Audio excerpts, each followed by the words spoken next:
How to add UP in Bybit. So in this video, I will show you how to add UP as a payment method in Bybit. Now, first of all, make sure you open the Bybit app and you are logged into your account.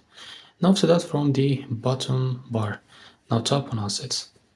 Now, after that, tap on Deposit. Now, after that, select P2P Trading.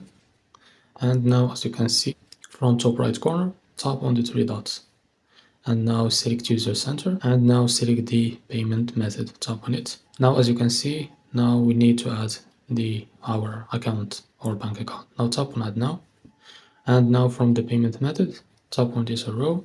Now search it from here and tap UP like this, and now select it.